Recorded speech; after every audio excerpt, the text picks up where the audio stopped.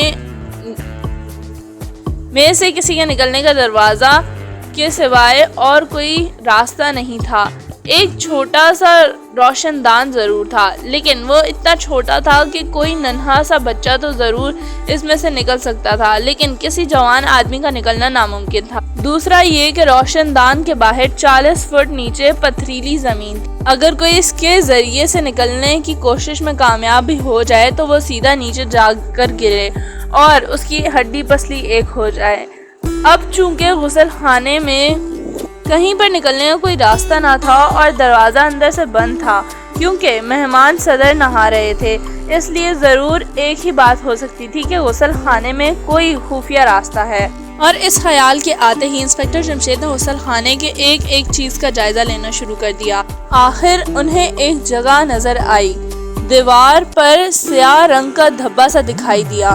غور سے دیکھتے ہی انہیں یہی نظر آتا تھا کہ یہ نشان پتھر کے اندر رہی ہے، اس لیے کوئی دوسرا اس کی طرف ہرگز دھیان نہیں دیتا، لیکن وہ انسپکٹر جمشید تھے، ان کی نظروں سے ایسی چیزیں اوجھل نہیں ہو سکتی۔ انہوں نے اس پر انگلی پھیری تو وہ کچھ دبتا سا محسوس ہوا۔ وہ چونک اٹھے، انہوں نے اللہ کا نام لے کر سیاہ دھبے کو پوری طاقت سے دبا دیا۔ فوراً ہی فرش کی ایک سلع ابھر اٹھی اور زینہ نمودار ہوا۔ وہ حیران رہ گئے۔ انہوں نے آؤ دیکھا نہ تاؤ دیکھا، سیڑھیاں اترتے چلے گئے۔ پراسرار بوڑھا، حیرت ہے آخر ابا جان نے ہمیں ریسٹ ہاؤس میں کیوں بلوایا ہے؟ محمود کے منہ سے نکلا۔ حیرت بعد میں ظاہر کر لینا، پہلے ریسٹ ہاؤس کی طرف چل پڑو، فرزانہ بولی۔ بالکل، اس وقت واقعی فرزانہ نے عقل کی بات کی ہے، فاروق نے خوش ہو کر کہا۔ تو اس کا مطلب ہے عام طور پر میں بے وقوفی کی باتیں کرتی ہوں؟ مطلب جو تم نکالنا چاہتی ہو تم نکال سکتی ہو، فاروق مسکرایا۔ چلو یار، کہیں تمہاری زبان نہ چل پڑے، محمود نے جھلا کر کہا۔ اور اگر وہ چل پڑی تو ہم نہیں جا سکیں گے، بس اس کی زبان ہی چلتی جائے گی۔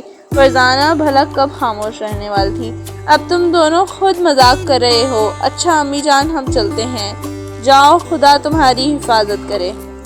آمین، خدا حافظ، ان کے منہ سے نکلا اور تینوں گھر سے نکلے۔ انہیں نے ادھر ادھر دیکھا، دور دور تک کسی ٹیکسی کا نشان نہیں تھا۔ اب کیا کریں؟ محمود نے پوچھا۔ آؤ دوڑ لگائیں، فرزانہ بولی۔ لوگ ہمیں پاگل خیال کریں گے، کرتے رہیں، ہمیں ریسٹ ہاؤس تو جلد پہنچ جانا چاہیے۔ تو پھر آؤ، تیز تیز قدم اٹھاتے ہوئے چلتے ہیں۔ اس دوران اگر کوئی ٹیکسی مل گئی تو اس میں بیٹھ جائیں گے، محمود نے تجویز پیش کی۔ دونوں نے اسے پسند کیا اور وہ تیزی سے قدم اٹھانے لگے۔ ریسٹ ہاؤس کا فاصلہ ان کے گھر سے تقریباً 2 میل کا تھا۔ اگر انہیں جلدی نہ ہوتی تو وہ پیدل ہی وہاں تک پہنچ سکتے تھے، لیکن وقت مجبوری تھی، اس لیے انہیں پیدل ہی سفر کرنا پڑ گیا۔ ٹیکسی تو یوں لگتا تھا جیسے پر لگا کر اڑ گئی ہے، فاروق نے کہا۔ بے وقوف ہو تم، محمود کے منہ سے نکلا۔ اچھا، کیا یہ بات تمہیں ابھی اور اسی وقت معلوم ہوئی ہے؟ فرزانہ کے لہجے میں حیرت تھی۔ ہاں، کیا تمہیں یہ بات پہلے ہی معلوم تھی؟ محمود نے حیران ہو کر کہا۔ ہاں، بالکل معلوم تھا، لیکن یہ تو بتاؤ اس وقت یہ خیال اچانک تمہیں کہاں سے آیا؟ فرزانہ نے پوچھا۔ آج سارے شہر کی ٹیکسیاں نیشنل پارک میں گئی ہوں گی، بات تو عام آدمی بھی سوچ سکتا ہے۔ اوہ، فاروق کے منہ سے نکلا۔ واقعی میں بے وقوف ہوں، مجھے یقین آ گیا۔ شکر ہے، فرزانہ نے خوش ہو کر کہا۔ آخر ہم کب تک پیدل چلتے رہیں گے؟ محمود نے کہا۔ جب تک ریسٹ ہاؤس نہیں آ جاتا یا جب تک کوئی ٹیکسی نہیں مل جاتی، فرزانہ نے کہا۔ بھلا اس وقت اس جملے کی کیا تک تھی؟ اس کا مطلب ہے محمود تم بھی بے وقوف ہو۔ لگتا تو کچھ ایسا ہی ہے، فرزانہ خوش ہو کر بولی۔ اب رہ گئی فرزانہ، اس کا مطلب ہے فرزانہ ہم سے کم بے وقوف ہے، فاروق مسکرایا۔ بغیر دلیل کے مجھے بے وقوف ثابت کرنے کی ناکام کوشش نہ کرو، فرزانہ نے تلملا کر کہا۔ اچھا نہیں کرتا، ارے یہ لوگ اس بوڑھے آدمی کو سہارا دیتے کہاں لے جا رہے ہیں؟ فرزانہ سے کہتے کہتے چونک پڑی۔ اس کی نظر سامنے تھی، دوسری طرف سے 3 آدمی ایک بوڑھے آدمی کو سہارا دیتے لے جا رہے تھے۔ وہ فٹ پاتھ پر چلے آ رہے تھے۔ بوڑھا آدمی کی آنکھیں بند تھیں اور یوں لگتا تھا جیسے وہ اپنے ہوش میں نہ ہو۔ اس کے باوجود وہ قدم ضرور اٹھا رہا تھا۔ آخر وہ نزدیک پہنچ گئے۔ کیا ہوا جناب؟ انہیں ایکسیڈنٹ، ایک کار کا دھکا لگ گیا ہے۔ بیچارے بے ہوش ہو گئے تھے، بڑی مشکل سے انہیں ہوش میں لائے ہیں اور اب ہسپتال لے جا رہے ہیں۔ آج کوئی ٹیکسی بھی نہیں نظر آتی۔ اوہ، آپ تینوں بہت اچھے آدمی ہیں، کیا ہم آپ کی کوئی مدد کر سکتے ہیں؟ محمود نے کہا۔ نہیں شکریہ، ہم انہیں اسپتال پہنچا دیں گے اور پھر ان سے گھر کا پتہ معلوم کر کے ان کے گھر والوں کو بھی اطلاع کر دیں گے۔ بہت خوب، خدا آپ کو اس کی نیکی کا اجر دے۔ یہ کہتے ہوئے وہ آگے بڑھ گئے۔ ابھی تک انہیں کوئی ٹیکسی نہیں ملی تھی اور نہ ملنے کا امکان تھا۔ معلوم ہوتا ہے آج ہم پیدل ہی ریسٹ ہاؤس جائیں گے، محمود نے کہا۔ چلو خیر، مقصد تو وہاں پہنچنا ہے، فرزانہ بولی۔ مجھے اس بوڑھے کا خیال ستا رہا ہے، نہ جانے وہ کون ہے، اس کا گھر کہاں ہے، محمود نے کہا۔ اس کے لیے پریشان ہونے کی کیا ضرورت ہے؟ خدا کے فضل سے وہ بالکل ٹھیک ہے۔ ہسپتال والے بھی ہسپتال ہسپتال ہسپتال، فرزانہ کہتے کہتے رک گئی۔ اس کی آنکھیں حیرت سے پھیل گئیں۔ یہ تم ہسپتال کی گرد ان کیوں کرنے لگے؟ فرزانہ نے چونک کر کہا۔ وہ تینوں اسے ہسپتال لے جا رہے تھے نا، اس نے کھوئے لہجے میں کہا۔ ہاں بالکل، کیا ہسپتال لے جانا گناہ ہے؟ تو پھر سنو، ہم تینوں ہی بیوقوف ہیں، فاروق نے عجیب سے انداز میں کہا۔ کیا مطلب؟ اس کے ہسپتال لے جانے کا ہماری بیوقوفی سے کیا تعلق؟ محمود کے لہجے میں حیرت تھی۔ تعلق ہے، بہت زبردست تعلق ہے، فاروق بڑبڑایا۔ یار کہیں تمہارا دماغ تو خراب نہیں ہو گیا؟ نہیں، تم دونوں کا ہو گیا ہے۔ ہسپتال تو اس طرف ہے ہی نہیں جس طرف ہم جا رہے ہیں، تو پھر وہ اس بوڑھے کو کون سے ہسپتال لے جا رہے تھے؟ فرزانہ نے کہا۔ ارے وہ محمود اور فرزانہ کے منہ سے نکلا۔ یہ کیا ماجرا ہے؟ اگر ہمیں جلدی نہ ہوتی تو ضرور اس ماجرے کا کھوج لگاتے، لیکن اس وقت تو ہمیں ریسٹ ہاؤس پہنچنا ہے۔ ہاں یہ بھی ٹھیک ہے، تو پھر چلو دیکھا جائے گا۔ وہ آگے بڑھتے چلے گئے، لیکن بوڑھا رہ کر ان کے ذہنوں میں کھلبلی مچا رہا تھا۔ ریسٹ ہاؤس کے نزدیک پہنچ گئے۔ اب ریسٹ ہاؤس کا پچھلا حصہ ان کے سامنے تھا اور اس کے پچھلے حصے میں گھنے درخت تھے۔ اچانک انہوں نے گھنے درختوں میں ایک آدمی کو دیکھا۔ وہ ٹھٹک کر رہ گئے، پھر ان کی آنکھیں حیرت سے پھیل گئیں۔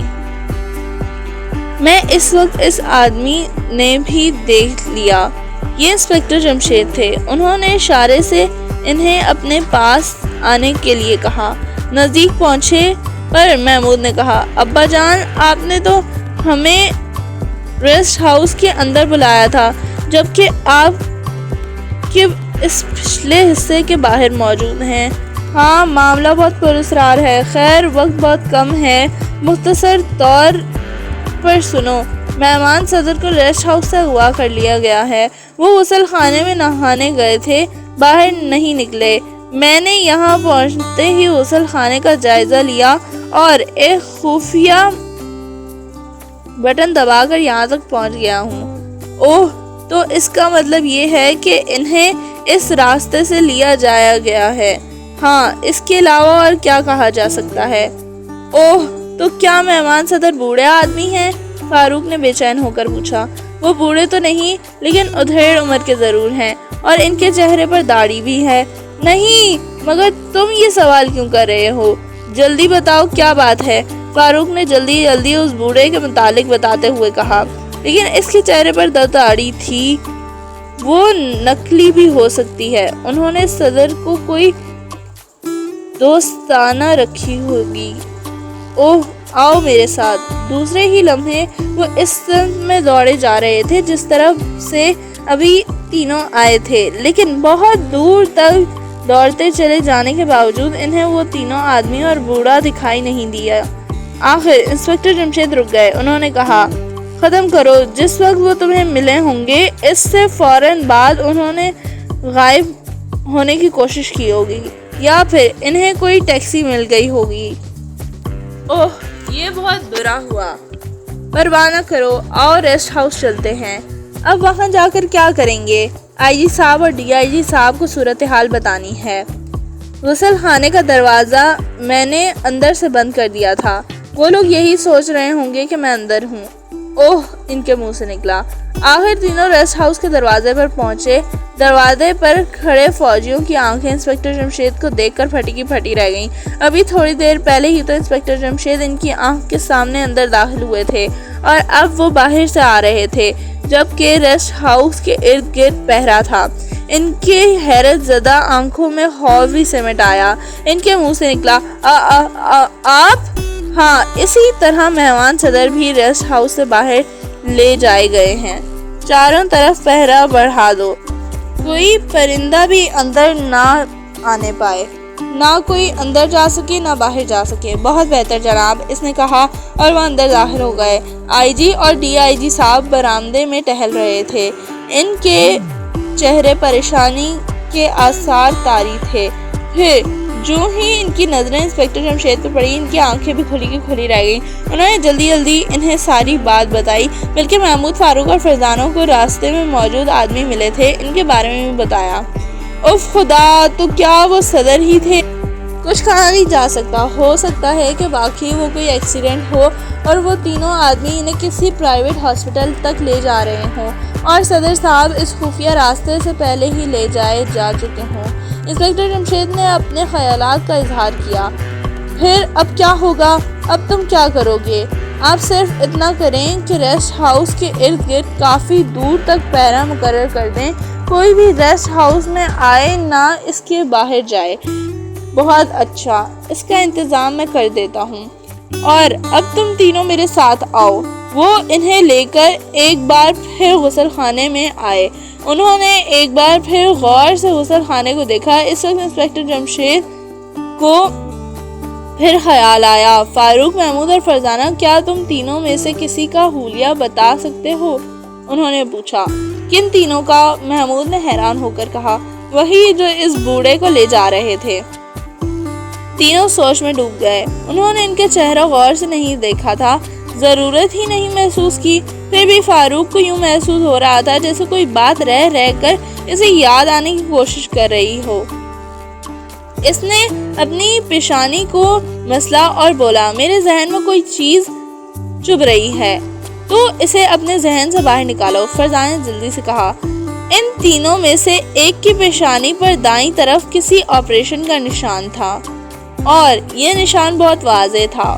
اوہ، انسپکٹر جمشید کے منہ سے نکلا۔ انہوں نے اسی وقت کسی کو فون کیا۔ دوسری طرف سے فوراً جواب ملا، ہیلو، یہ ریکارڈ روم ہے۔ سنو کامران، میں جمشید بول رہا ہوں۔ پیشانی کی دائیں طرف ضرب کا نشان کس پیشانی پر ہے؟ یہ بات میں فوراً جاننا چاہتا ہوں۔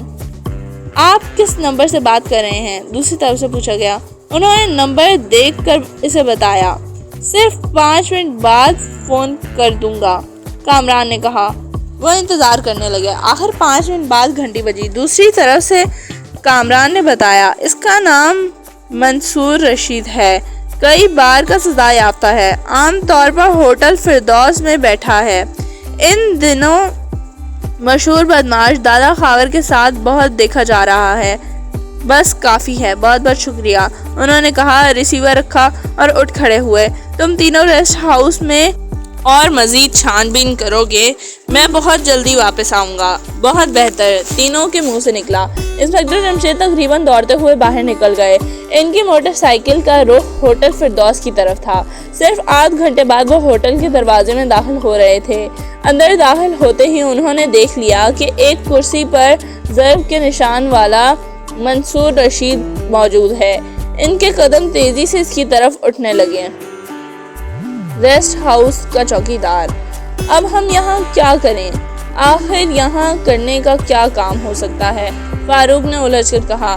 ہمیں اس پر غور کرنا ہوگا، ابا جان ہمیں یہاں بلا وجہ تو چھوڑ کر نہیں گئے ہوں گے، فرزانہ نے کہا۔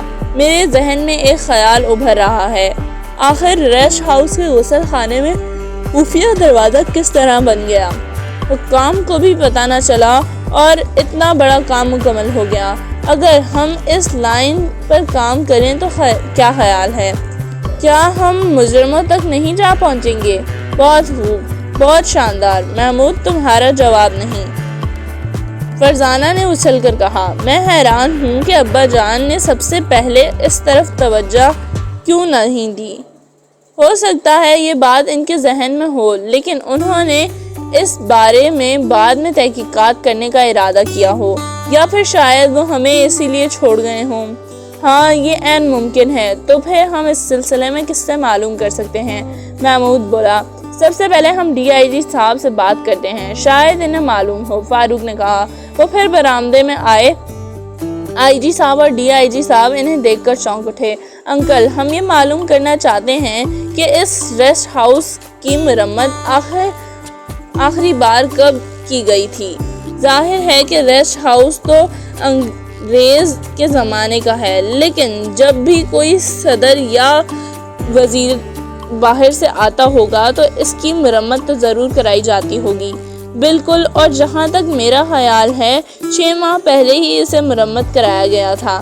مرمت کا باقاعدہ ٹھیکہ دیا گیا تھا۔ اس کے لیے سرکاری عمارت کے انچارج سے معلومات حاصل ہو سکتی ہے، تو پھر ان سے فوراً رابطہ قائم کیا جائے، بلکہ انہیں اگر یہیں بلا لیں تو اچھا رہے گا۔ بہت اچھا، میں کوشش کرتا ہوں۔ یہ کہہ کر انہوں نے فون پر اس سلسلے میں کسی سے بات کرے اور ریسیور رکھ کر ان کی طرف مڑے۔ انچارج کا نام ڈاکٹر خاور ہے۔ دارالحکومت کی سرکاری عمارت سب ان کے کنٹرول میں ہے۔ وہ بہت جلد یہاں آ جائیں گے۔ بہت بہت شکریہ۔ اب ہم ذرا غسل خانے کا جائزہ لیں گے۔ ٹھیک ہے، جب وہ آئیں گے تو تمہیں بلوا لوں گا۔ شکریہ، انہوں نے ایک ساتھ کہا۔ تینوں وہاں سے غسل خانے میں پہنچے اور اس کا بغور جائزہ لینے لگے۔ انہوں نے ایک بار پھر سیاہ نشان کو دبا کر دیکھا۔ راستہ فوراً ہی نمودار ہو گیا۔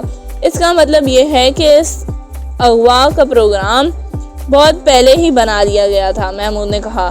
ہاں، جہاں تک مجھے یاد ہے آج سے 8-10 ماہ پہلے یہ اعلان ہوا تھا کہ دوست ملک کے صدر ہمارے ملک کے سرکاری دورے پر آئیں گے۔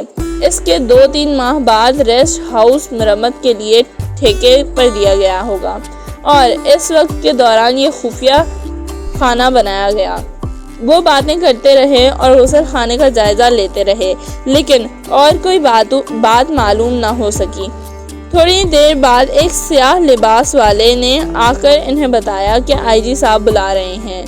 وہ ان کے پاس برآمدے میں پہنچے تو اینک والے ایک نوجوان آدمی نے ان سے ہاتھ ملایا اور بولا، میرا نام ڈاکٹر خاور ہے، آپ کیا معلوم کرنا چاہتے ہیں؟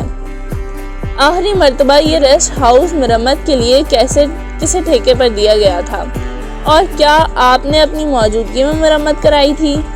ٹھیکہ نظام الدین ایڈمنسٹریٹر کو دیا گیا تھا۔ مرمت میری نگرانی میں نہیں ہوئی تھی، میں نے تو بس انہیں کام سمجھا دیا تھا اور مرمت ہونے پر آ کر معائنہ کر لیا تھا۔ بہت خوب، کیا ٹھیکے کی بات نظام الدین ایڈمنسٹریٹر کے مالک سے ہوتی تھی اور اس نے اپنے آدمی یہاں بھیجے تھے؟ جی ہاں۔ بہت خوب انکل، مجھے افسوس ہے، ڈاکٹر خاور صاحب کو اب اس وقت تک ریسٹ ہاؤس میں رکنا پڑے گا جب تک ہم اس کام کو مکمل نہیں کر لیتے اور نظام الدین ایڈمنسٹریٹر کی عمارت کو گھیرے میں لے لیا جائے، بلکہ ان کے سب آدمی گرفتار کر لیے جائیں۔ یہ بعد میں فیصلہ ہوتا رہے گا کہ یہاں مرمت کے لیے آنے والے کون تھے۔ ٹھیک کہتے ہو، میں پہلے ہی انہیں اس نتیجے پر پہنچ گیا، IG صاحب بولے۔ وہ آخری بات کیا ہے؟ ڈاکٹر خاور نے حیران ہو کر پوچھا۔ بات بہت خاص ہے، آئیے آپ کو بنائیے، محمود نے کہا۔ تینوں اسے لے کر غسل خانے میں آئے اور خفیہ راستے کا بٹن دبا کر دکھایا۔ جو ہی راستہ نمودار ہو گیا تو ڈاکٹر خاور کا منہ کھلا کا کھلا رہ گیا۔ تو کیا مہمان صدر؟ وہ ہکلا کر کہنے لگے۔ اس سے آگے وہ کچھ نہ کہہ سکا۔ اس کی آنکھیں مارے حیرت کے پھٹی کی پھٹی رہ گئیں۔ جی ہاں، انہیں اس راستے سے اغوا کر لیا گیا ہے۔ اوف میرے خدا، اب کیا ہوگا؟ اس کے منہ سے نکلا۔ یہ تو وقت بتائے گا کہ اب کیا ہوگا۔ باقی غیر ملکی جاسوسوں نے تو کوئی کہہ اٹھا نہیں رکھی۔ کمال ہے، ان لوگوں پر حیرت ہوتی ہے، کس قدر منظم ہیں یہ لوگ۔ اس کے منہ سے نکلا۔ جی ہاں، آپ کسی کمرے میں آرام کریں، ہمیں افسوس ہے کہ آپ کو بھی ابھی یہیں رہنا پڑے گا۔ کوئی بات نہیں، ملک اور قوم کے لیے میں سب کچھ کرنے کے لیے تیار ہوں، لیکن مجھے اپنے گھر فون کرنا پڑے گا۔ ضرور کیجیے، آئیے ہم آپ کو فون کے پاس لے چلتے ہیں۔ وہ ڈاکٹر ہاور کو ایک کمرے تک لے آئے۔ یہاں فون موجود تھا۔ ڈاکٹر ہاور فون پر چہک گیا۔ محمود اس کے بالکل قریب کھڑا تھا، وہ اسے نمبر ڈائل کرتے دیکھ رہا تھا۔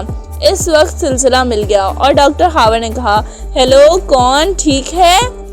میں ہاور بول رہا ہوں، میں ایک جگہ بہت مصروف ہوں، میرا انتظار نہ کریں، میں شاید صبح تک نہ آ سکوں۔ یہ کہہ کر اس نے ریسیور رکھ دیا۔ اس کے بعد وہ اس سے ایک دوسرے کمرے میں چھوڑ آئے اور خود پھر غسل خانے میں آ گئے۔ تینوں گہری سوچ میں گھر گئے۔ ہر لمحے مجھے ایسا محسوس ہو رہا ہے جیسے ہم سے کوئی بڑی زبردست بھول ہو رہی ہے، فاروق نے فکر مند ہو کر کہا۔ میرا بھی یہی خیال ہے، مجھے یوں لگ رہا ہے کہ جیسے ہم صدر صاحب کی تلاش میں بہت دور نکل گئے ہیں، جبکہ ہم انہیں بہت نزدیک تلاش کرنا چاہیے تھا۔ جب تک ابا جان نہیں آ جاتے ہم کر بھی کیا سکتے ہیں؟ کر کیوں نہیں سکتے؟ ہمیں ہاتھ پر ہاتھ رکھ کر تو نہیں بیٹھ جانا چاہیے۔ وہ مارا آ گئی بات ذہن میں، محمود نے اچھل کا کہا۔ کیا بات ذہن میں آ گئی؟ فرزانہ نے جلدی سے کہا۔ ریسٹ ہاؤس کا چوکیدار، یہی وہ کھڑکی ہے جسے ہم اب تک بھول رہے تھے اور بار بار ہمارے ذہن میں آنے کی کوشش کر رہی تھی۔ جب ریسٹ ہاؤس مرمت ہو رہا تھا، آخر اس وقت چوکیدار تو یہاں ہی موجود تھا نا؟ اوہ، جلدی آؤ، وہ ضرور اپنے کوارٹر میں ہی ہوگا۔ انہیں نہیں معلوم تھا کہ چوکیدار کا کوارٹر کس طرف ہے۔ انہوں نے ایک سادہ لباس والے سے معلوم کیا اور تیزی سے اس طرف بڑھے۔ دروازے پر دستک دی تو ایک خوفناک مونچھوں والے آدمی نے دروازہ کھولا۔ اس کی آنکھیں چھوٹی چھوٹی تھیں۔ کیا بات ہے؟ اس نے حیران لہجے میں پوچھا۔ ہم آپ سے کچھ باتیں کرنا چاہتے ہیں، ہمیں راستہ دیں تاکہ اطمینان سے بیٹھ کر بات ہو سکے۔ لیکن آپ لوگ ہیں کون؟ کیا آپ نہیں جانتے ریسٹ ہاؤس میں کیا حادثہ پیش آیا؟ جانتا ہوں، پھر ہم اس سلسلے میں بات کرنا چاہتے ہیں۔ آئیے، اس نے راستہ چھوڑتے ہوئے کہا۔ اندر ایک چارپائی اور 2 کرسیاں موجود تھیں۔ چارپائی پر وہ اور محمود بیٹھ گئے، فاروق اور فرزانہ کرسیوں پر بیٹھ گئے۔ ہم یہ معلوم کرنا چاہتے ہیں کہ جب ریسٹ ہاؤس مرمت ہوا تھا اس وقت آپ کہاں تھے؟ بھلا میں کہاں ہوتا، یہی ہوتا تھا، اس نے کہا۔ ہم آپ کے منہ سے یہی سننا چاہتے تھے۔ کیا مطلب؟ اس نے چونک کر کہا۔ کیا غسل خانے میں خفیہ راستہ تمہارے سامنے بنایا گیا تھا؟ محمود نے اچانک سوال کیا۔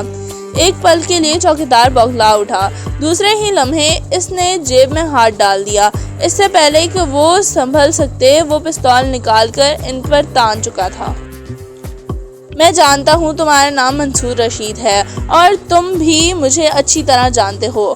میری پتلون کی جیب میں اس وقت پستول ہے اور اس کی نالی کا رخ تمہاری طرف ہے۔ اگر کوئی حرکت نہیں کرو گے ورنہ ذمہ دار خود ہوگے۔ اگر تم نے میرے چند سوالوں کے جواب ٹھیک نہیں دیے تو تمہیں کچھ نہیں کہا جائے گا، بدستور دیگر تم خود ذمہ دار ہوگے۔ انسپکٹر جمشید نے اس کے برابر کرسی پر بیٹھتے ہوئے کہا۔ آپ کیا چاہتے ہیں؟ اس نے خوفزدہ لہجے میں کہا۔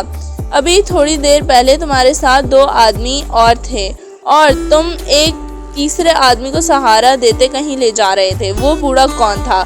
انسپکٹر جمشید کے لفظ منہ میں ہی رہ گئے۔ اسی وقت منصور رشید نے بیٹھے بیٹھے ہی انسپکٹر جمشید پر چھلانگ لگائی تھی۔ انسپکٹر جمشید کو اس کا اندازہ تھا، لہٰذا وہ کرسی سمیت دوسری طرف الٹ گئے۔ اسی کے ساتھ ہی منصور رشید اٹھ کر ہوٹل کے دروازے کی طرف بھاگا۔ ہال میں بیٹھے لوگ گھبرا کر کھڑے ہو گئے۔ کسی کی سمجھ میں کچھ نہ آیا کہ کیا ہوا ہے۔ فوراً ہی ایک فائر ہوا، منصور رشید کے منہ سے ایک چیخ نکلی اور وہ دھڑم سے گر پڑا۔ کئی لوگوں کے منہ سے چیخیں نکل گئیں۔ منصور رشید نے پھر اٹھ کر بھاگنے کی کوشش کی مگر انسپکٹر جمشید اتنی دیر میں اس کے سر پر پہنچ چکے تھے۔ انہوں نے اسے دائیں کلائی سے پکڑ لیا اور بولے، تم نے اپنی موت کو خود آواز دی ہے، اب تم بچ کر کہیں نہیں جا سکو گے۔ لوگوں کو تماشا نہ دکھاؤ اور میرے ساتھ مینیجر کے کمرے میں چلو۔ اب اس میں دم مارنے کی جرات نہیں رہی تھی، اس کی دائیں ٹانگ سر ہو رہی تھی۔ گولی کی آواز سن کر مینیجر بھی باہر نکل آیا اور انسپکٹر جمشید کو دیکھ کر اس کی آنکھیں کھلی رہ گئیں۔ اسے دیکھ کر وہ بولے، اس کی مرہم پٹی کا بندوبست کریں، نہیں تو یہ آپ کا کمرہ خراب کر دے گا۔ جی بہت اچھا، اس نے بوکھلا کر کہا۔ تھوڑی دیر بعد وہ دونوں آمنے سامنے کرسیوں پر بیٹھے تھے۔ انسپکٹر جمشید نے مینیجر کو کمرے سے باہر بھیج دیا تھا۔ ہاں اب بتاؤ وہ بوڑھا کون تھا؟ میں ساری بات سچ مچ میں بتا دیتا ہوں، لیکن آپ یقین نہیں کریں گے۔ تم بتاؤ، یقین کرنا نہ کرنا میرا کام ہے۔ جی اچھا۔ دادا ہاورڈ نے یہ کام میرے ذمہ لگایا تھا، اس نے بتایا۔ کیا ریسٹ ہاؤس کے عقب میں ٹھیک 6 بجے ہمیں ایک بے ہوش بوڑھا ملے گا، اسے سہارا دے کر میرے گھر پہنچا دینا، اور اس سے تھوڑے سے کام کے اس نے مجھے 5,000 روپے دیے تھے۔ یہ کہہ کر وہ خاموش ہو گیا۔ تو وہ بوڑھا اس وقت دادا ہاورڈ کے گھر میں ہے؟ جی ہاں، اس نے جواب دیا۔ اگر یہ غلط ہوا تو میں تمہاری کھال ادھیڑ دوں گا۔ آپ اگر دادا ہاورڈ نے اسے کہیں اور بھیج دیا تو میں کیا کر سکتا ہوں؟ خیر میں دیکھ لوں گا۔ کیا تم جانتے ہو وہ بوڑھا کون تھا؟ جی نہیں، میں نہیں جانتا۔ اچھی بات ہے، دادا ہاورڈ کے گھر کا پتہ بتاؤ۔ فاضل باغ، گلی نمبر 3، مکان نمبر 10، اس نے بتایا۔ شکریہ، اب تم یہیں آرام کرو، یہاں سے بھاگنے کی کوشش نہ کرنا، ورنہ اپنے برے حلیے کے ذمہ دار تم خود ہوگے۔ اس نے کوئی جواب نہ دیا اور انسپکٹر جمشید کمرے سے نکل گئے، لیکن جو ہی وہ کمرے سے نکلے، منصور رشید کمرے میں رکھے فون پر چہک کر کسی کا نمبر ڈائل کرنے لگا۔ مقابلہ، بہت خوب، اس کا مطلب ہے ریسٹ ہاؤس کے غسل خانے میں جو کچھ ہوا تمہارے سامنے ہوا ہے، اور تم بھی برابر کے مجرم ہو۔ محمود نے ہنس کر کہا، ریسٹ ہاؤس کا ہر کمرہ ساؤنڈ پروف ہے۔ چوکیدار سانپ کی طرح پنکھرا کر اس کی آنکھوں میں خون اتر آیا۔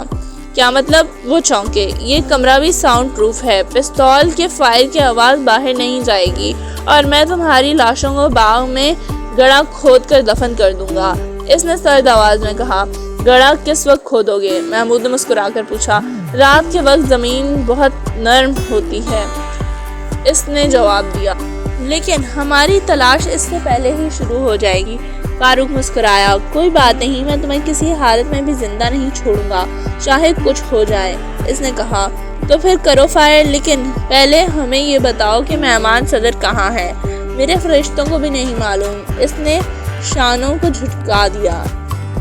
یہ کس کا کام ہے؟ میں نہیں جانتا۔ اگر تم کچھ بھی نہیں جانتے تو پھر تم نے پستول بلا وجہ نکال لیا، فاروق نے جل کر کہا۔ شوخیاں نکالا ہوگا، فرزانہ مذاق اڑانے والے انداز میں بولی۔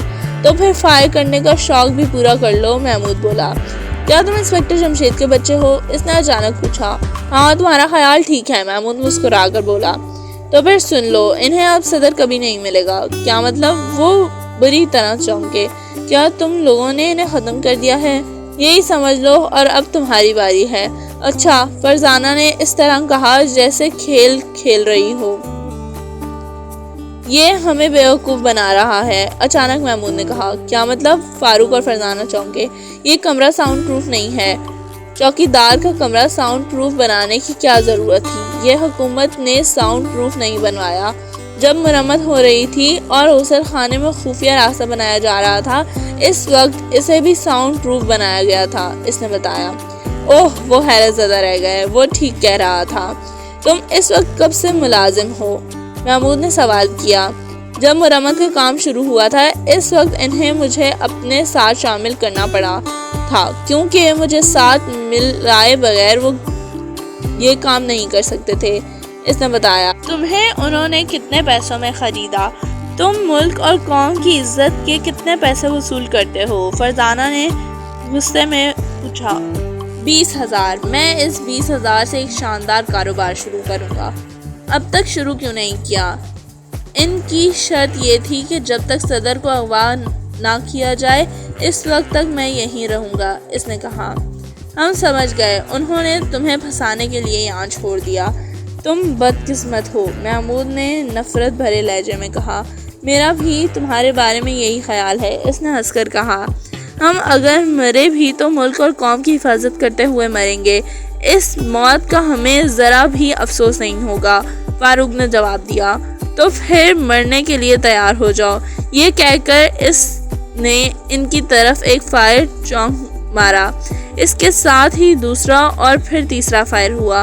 پہلے فائر پر محمود دھڑم سے گرا تھا اور جتنی دیر میں اس نے دوسرا فائر کیا وہ جیب سے چاکلیٹ نکال چکا تھا۔ دوسرے ہی لمحے چوکیدار کی ٹانگوں کے پاس ایک زبردست دھماکہ ہوا اور وہ دوسری طرف الٹ گیا۔ انسپکٹر جمشید نے فاضل آباد کی تیسری گلی کے 10 نمبر مکان کے دروازے پر دستک دی۔ دروازہ فوراً ہی کھلا۔ انہوں نے دیکھا دادا خاور دروازے میں کھڑا تھا۔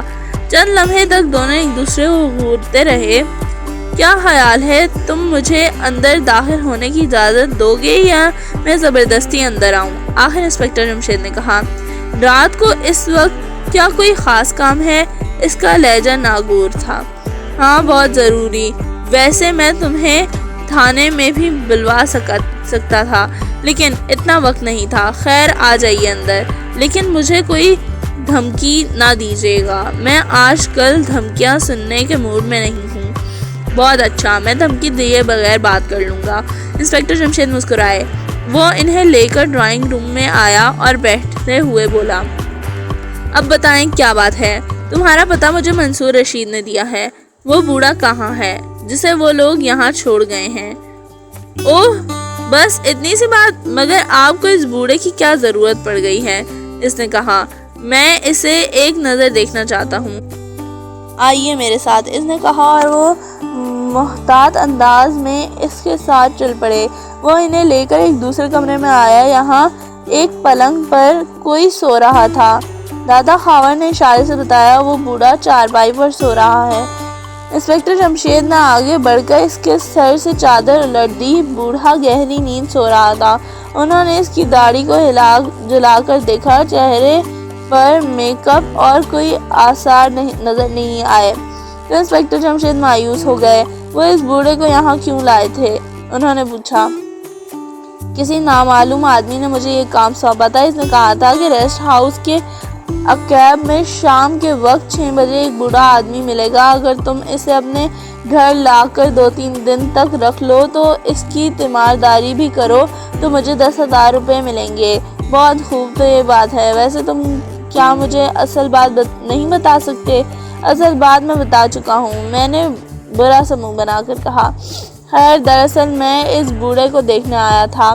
اس بات کا تو مجھے یقین ہے کہ یہ مہمان صدر نہیں ہے، اس لیے میں تم سے پھر کسی وقت بات کروں گا اور امید ہے کہ وہ تفصیل بات ہوگی۔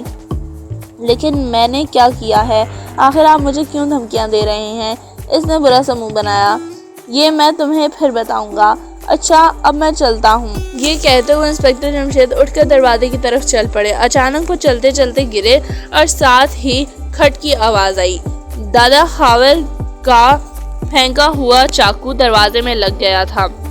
انسپکٹر جمشید بر وقت گرے تھے، ورنہ چاقو ان کی گردن میں تیار ہو جاتا۔ وہ ایک دم لپکے۔ تم نے تو کچھ بھی نہیں کیا تھا، پھر یہ چاقو پھینک مارنے کی کوشش کی اس لیے؟ انہوں نے مسکرا کر کہا۔ تم آج میرے ہاتھ سے بچ نہیں سکو گے۔ یہ کہتے ہوئے اس نے ان پر چھلانگ لگا دی، لیکن دروازے میں سے ہوتا ہوا باہر برآمدے میں گرا۔ مجھے افسوس ہے، تمہارا دوسرا حملہ بھی بیکار گیا۔ انسپکٹر جمشید تالی بجائے بولے۔ دادا خاور جھل کر اٹھا اور اندھا دھند حملہ کیا۔ اس بار اس نے سر پر ٹکر مارنے کی کوشش کی تھی۔ مجھے یہ بھی افسوس ہے، تمہارا نشانہ اچھا نہیں ہے۔ انسپکٹر جمشید مسکرا کر بولے۔ یہ بات لکھ لو، تمہاری قبر اس گھر میں بنے گی۔ اس نے ورا کر کہا۔ آؤ آؤ، ابھی دیکھ لیتے ہیں۔ وہ بچوں کی طرح خوش ہو کر بولے۔ میرے پاس لکھنے کے لیے اس وقت کوئی نوٹ بک یا قلم بھی نہیں ہے، ورنہ میں لکھ ہی لیتا۔ وہ پھر باز